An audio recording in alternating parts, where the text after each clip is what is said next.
Office থেকে বের হওয়ার পরেই বুঝতে পেরেছি আজ নিশ্চিত বৃষ্টি নামবে।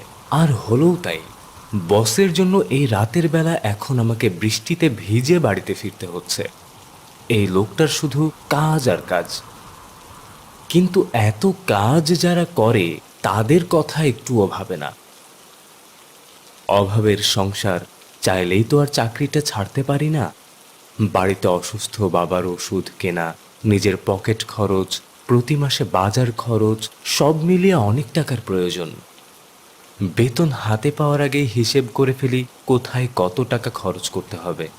এটা শুধু আমার একার সমস্যা না, প্রত্যেক মধ্যবিত্তদের নিত্যদিনের সমস্যা, যার কোনো সমাধান নেই। গাড়ির গতি আরও বাড়িয়ে দিলাম। আমার সাথে পাল্লা দিয়ে মনে হচ্ছে বৃষ্টির তীব্রতা আরও বেড়ে গিয়েছে।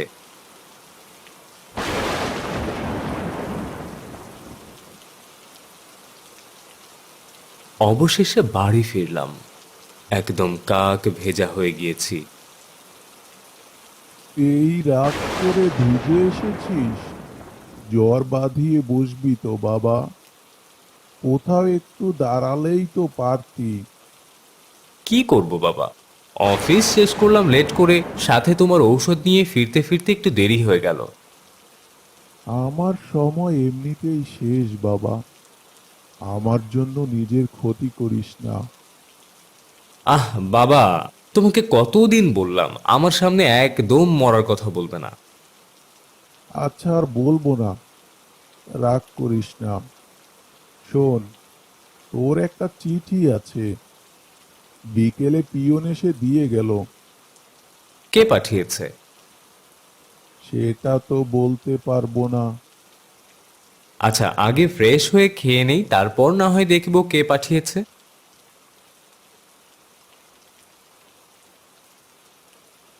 রাতের খাবার শেষ করে বাবার কাছ থেকে চিঠিটা হাতে নিয়ে পড়তে শুরু করলাম।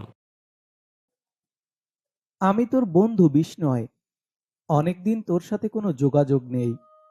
আমার আগের মোবাইলটা চুরি হওয়ার কারণে তোকে ফোন করতে পারিনি। এতদিন ফোন করে না পাওয়ার জন্য হয়তো তুইও আমার উপর রেগে আছিস। নতুন ফোন কিনলাম, কিন্তু তোর নাম্বার মনে নেই। অবশেষে ডায়েরি থেকে তোর অ্যাড্রেসটা খুঁজে পেলাম, তাই চিঠি লিখলাম। যাই হোক, এখন আসল কথায় আসি। আমি আর সঞ্জয়, আমরা দুজন নতুন একটা জায়গায় এসেছি। বন অধিদপ্তর থেকে আমাদের এখানে একটা মিশনে পাঠানো হয়েছে। আমি চাই তুই চিঠি পাওয়ার সাথে সাথেই চলে আসবি। জায়গাটা যেমন সুন্দর তেমন মায়াবী, দেখলেই তোর মন ভালো হয়ে যাবে। বাকি কথা না হয় সাক্ষাতে বলবো। এখন রাখছি। ইতি, তোর বন্ধু বিষ্ণয়। এতদিন পর আমার কথা মনে পড়ল। কি যে রাগ হচ্ছে এখন। যাই হোক, রাগটা না হয় ওর জন্য রেখে দিলাম। কিন্তু এখন যাব কিভাবে? অফিসে তো অনেক কাজের প্রেসার।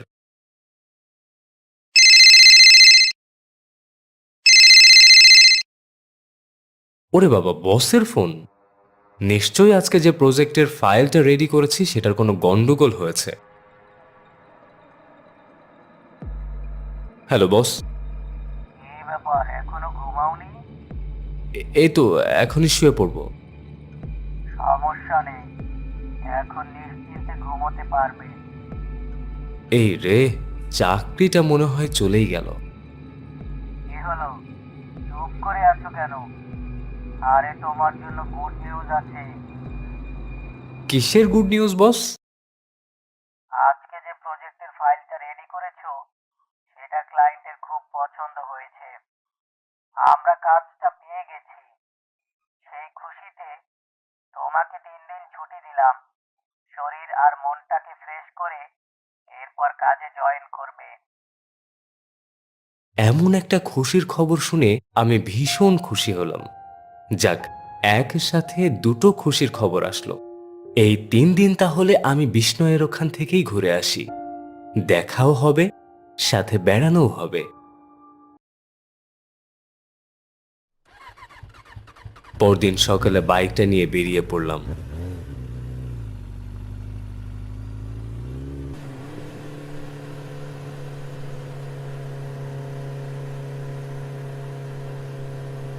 3 ঘন্টা একটানা বাইক চালানোর পর একটা জঙ্গলের মধ্যে প্রবেশ করলাম।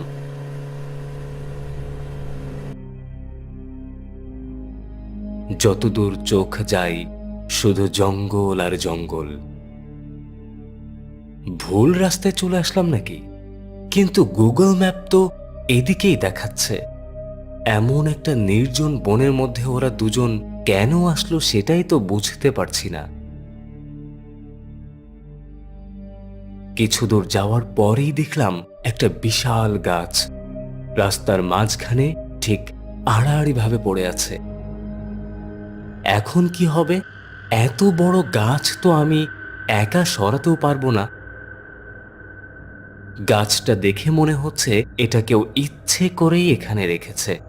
আর যদি ইচ্ছে করেই রাখে তার মানে আমার জন্য বড় কোনো বিপদ অপেক্ষা করছে। ডাকাতের ফাঁদে পড়লাম নাকি আবার? দেখলাম জঙ্গল থেকে দুজন লোক বেরিয়ে আসলো। দুজনের মুখে মাস্ক পরা।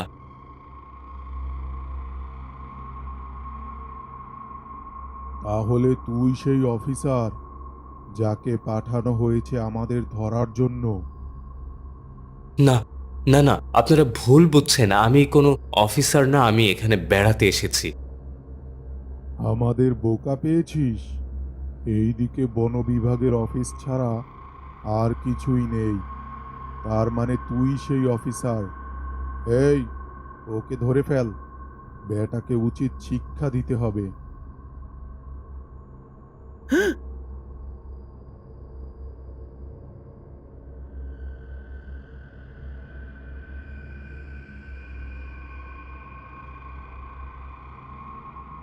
আজ 3 দিন হয়ে গেল, এখনো বিনয়ের কোনো খবর নেই। আদৌ কি চিঠিটা পেয়েছে নাকি পায়নি সেটাই বুঝতে পারছি না।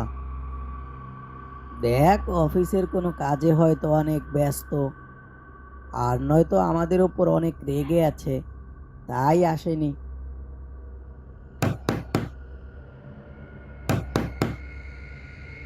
এখন আবার কে আসলো? তুমি বসো, আমি দেখছি। আরে দেখো দেখো, কে এসেছে দেখো। আরে, বিনয় যে! আয় আয়, ভিতরে আয়। কি ব্যাপার, তোর চোখ দুটো এমন লাল দেখাচ্ছে কেন? কি হয়েছে? কই কিছুই হয়নি তো। চোখে কিছু পড়েছে হয়তো। এই 3 দিন পর তোর আসার সময় হলো? কিসের 3 দিন? আমি তো চিঠি পাওয়ার সাথে সাথেই চলে আসলাম। কিন্তু চিঠি তো পাঠিয়েছি 3 দিন আগে। আরে ভাই, হয়তো পিয়ন চিঠি দিতে দেরি করেছে। কত দূর থেকে জার্নি করে এসেছে, নিশ্চয়ই অনেক ক্লান্ত। খাবার খেতে খেতে বাকি গল্প করা যাবে। এখন ফ্রেশ হয়ে নাও।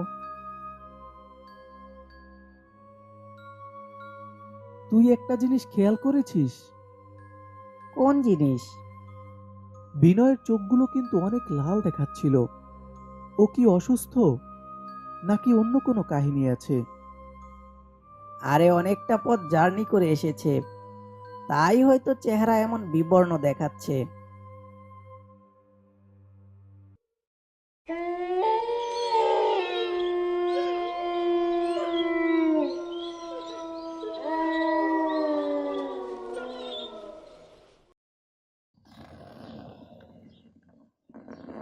হঠাৎ মনে হলো আমাদের রুমের সামনে দিয়ে কেউ যেন হেঁটে যাচ্ছে। মনে হচ্ছে পা টেনে টেনে চলছে। তাকিয়ে দেখলাম বিষ্ণয় ঘুমিয়ে আছে। থাক, ওকে আর জাগানো দরকার নেই। সাহস করে উঠে দরজার কাছে গেলাম। কান পেতে শুনলাম কেউ যেন ফ্লোরের সাথে পা টেনে টেনে যাচ্ছে। একটু ভয় পেলাম। আমরা 3জন ছাড়া তো এখানে আর কেউ নেই।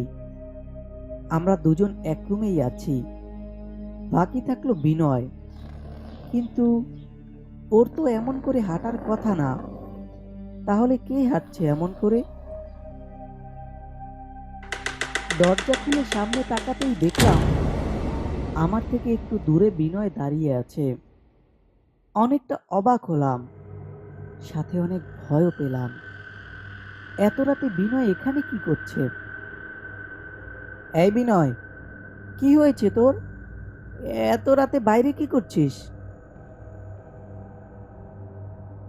কিরে, কথা বলছিস না কেন? কিছু বুঝে ওঠার আগেই দেখলাম বিনয় বারান্দার দেওয়ালের উপর উঠে দাঁড়ালো। হঠাৎ করে নিচে লাফ দিয়ে পড়ে গেল। এটা দেখে আমি প্রচন্ড ভয়ে থ হয়ে দাঁড়িয়ে আছি। কি থেকে কি হলো কিছুই বুঝতে পারলাম না।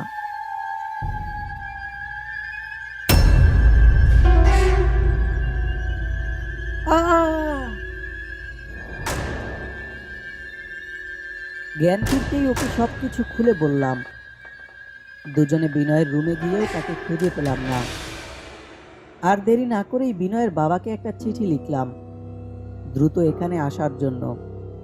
বিনয়ের কিছু একটা হয়েছে, তার এমন উল্টাপাল্টা আচরণ এর আগে কখনোই দেখিনি।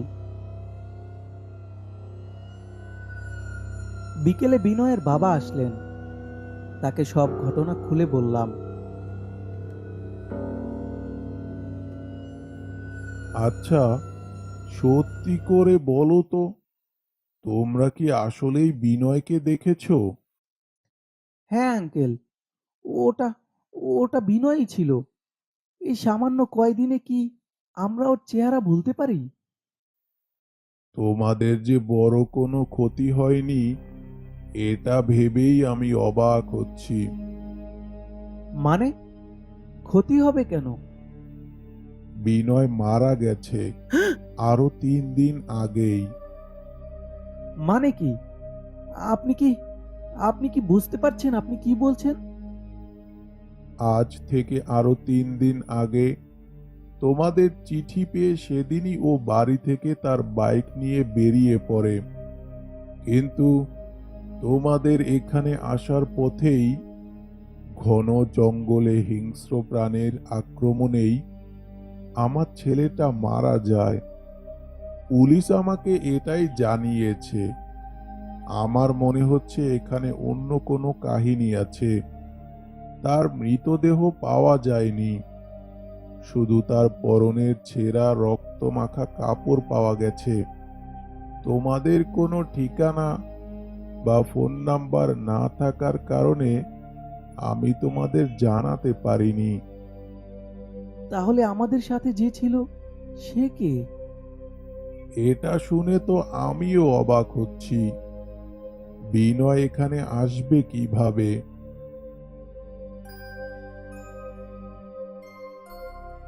রাত 10টা। অফিসের সামনে আগুন জ্বালিয়ে চুপচাপ তিনজনে ভাবছি কি থেকে কি হয়ে গেল। এমন সময় হঠাৎ সামনে তাকাতেই দেখলাম রক্তাক্ত শরীর নিয়ে বিনয় আমাদের সামনে হাজির। এটা দেখেই ভয়ে হৃৎপিণ্ড বেরিয়ে যাওয়ার উপক্রম হয়েছে। আহ, বাবা, তুমি এখানে এসেছো? চলে যাও তুমি এখনই।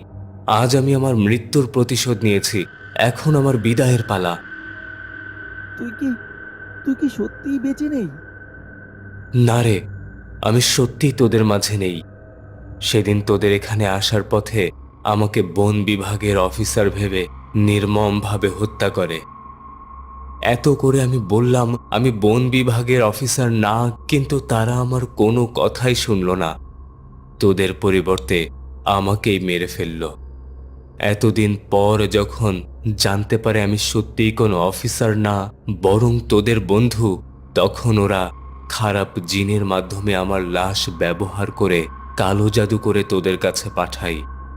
তাদের উদ্দেশ্য ছিল আমার মাধ্যমে তোদেরকে ভয় দেখিয়ে এই বন থেকে তাড়িয়ে দিবে, নয়তো হত্যা করবে, এরপর নিশ্চিন্তে গাছের চোরা কারবারি করবে। কিন্তু হলো তার উল্টো। ওদের সেই কালো জাদু উল্টে ওদের উপরেই কাজ করেছে। আজ আমি আমার মৃত্যুর প্রতিশোধ নিয়েছি ওদের সবাইকে হত্যা করে।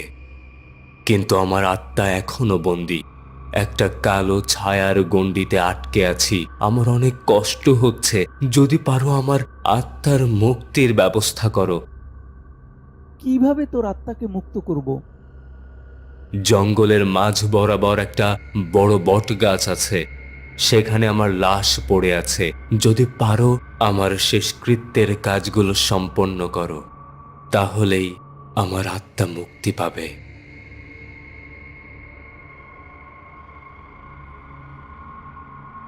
এসব বলেই বিনয়ের অবয়বটি আস্তে আস্তে কোথায় যেন মিলিয়ে গেল।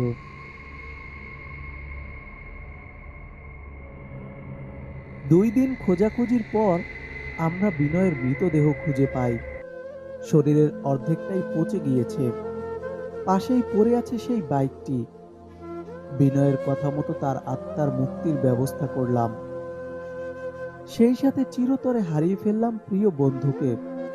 আর একজন বাবা হারালো তার প্রিয় সন্তানকে, যে ছিল তার একমাত্র অবলম্বন।